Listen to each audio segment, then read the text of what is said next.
AP రాష్ట్రంలో అక్రమ అరెస్టుల పరంపర కొనసాగుతుంది. ఇవాళ కూడా ఏదైతే మాజీ మంత్రి జోగి రమేష్ని అక్రమ నకిలీ మద్యం కేసులో అరెస్ట్ చేసినటువంటి పరిస్థితి ఉంది. దాంతోపాటు స్పందించడానికి మనతో పాటు మాజీ మంత్రి అనిల్ కుమార్ యాదవ్ ఉన్నారు. సరే, ఎలా చూడాలి అక్రమ అరెస్టులు? వైఎస్ఆర్సీపీకి సంబంధించినటువంటి ప్రధానమైనటువంటి నేతలను జగన్మోహన్ రెడ్డికి చుట్టుపక్కల ఉండేటువంటి వ్యక్తులనే టార్గెట్గా చేస్తూ ఇవాళ అక్రమ నకిలీ కేసులు జోగి రమేష్ అరెస్ట్.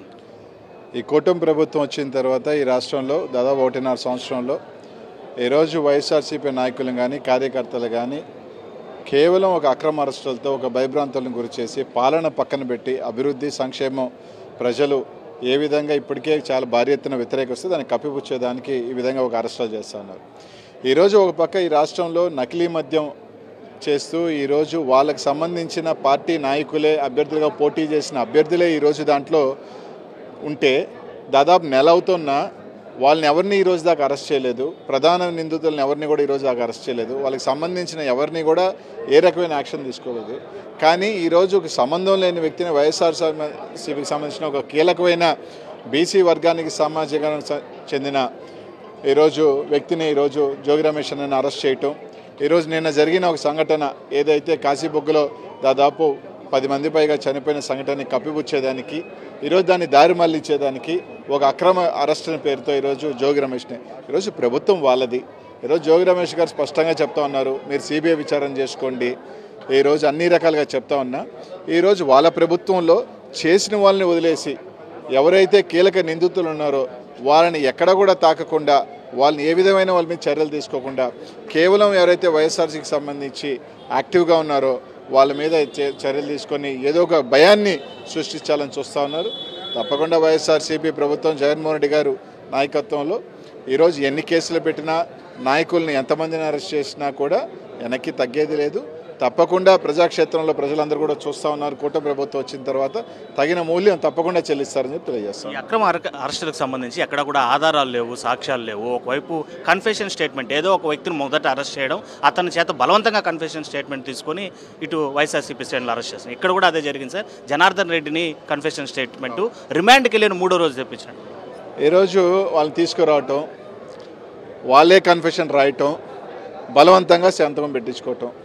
ఆ వ్యక్తి నెల్లూరు జైల్లోనే ఉన్నాడు.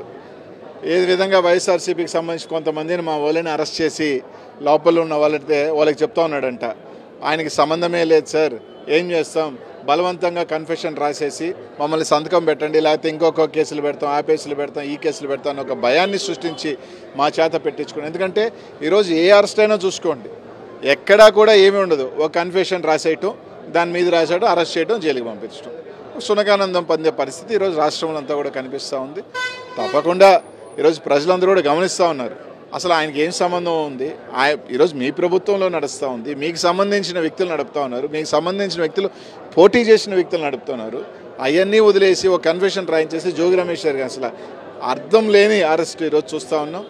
తప్పకుండా గతంలో చూసాం, ఒక బీసీ నాయకుడిని చేస్తే అయ్యో మా బీసీ నాయకులను చేశారు, మా బీసీ అంటే వాళ్ళ పార్టీకి సంబంధించిన నాయకులు అరెస్ట్ చేస్తే దళితులు బీసీలు ఉంటారు. కానీ వైఎస్ఆర్సీపీకి సంబంధించిన బీసీ నాయకులు కానీ దళితులను అరెస్ట్ చేస్తే దానికి ఎటువంటి ఇది లేదు, వాళ్ళని యథేచ్ఛగా చేసుకోవచ్చని ఒక క్రమం ఈరోజు ఈ రాష్ట్రంలో చూస్తూ ఉన్నాం. తప్పకుండా ఈ రాష్ట్రంలో ఇప్పటికే 1.5 సంవత్సరంలో ప్రజల్లో తీవ్రమైన వ్యతిరేకత వచ్చేసింది.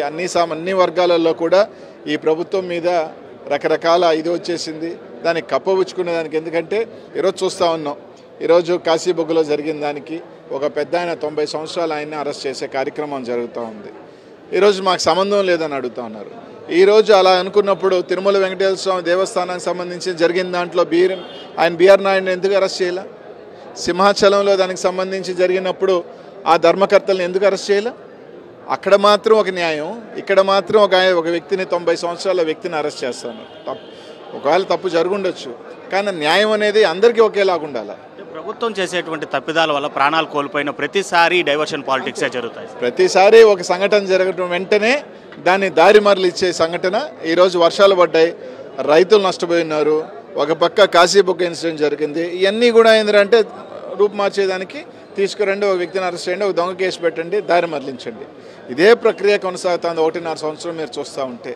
ఎందుకంటే సంక్షేమం లేదు, పరిపాలన లేదు, కేవలం కేసుల పరంపర తప్ప. సో ఈ మాజీ మంత్రుల అరెస్టులు ఇంకా ఎంతకాలం కొనసాగేటువంటి పరిస్థితి ఉంటుంది? వైసీపీ స్టాండ్ ఏంటి? చూడాలి అది ఎంత కొనసాగుతుందో, ఎవరెవరు దారితీస్తున్నది వాళ్ళ చేతుల్లో ఉంది.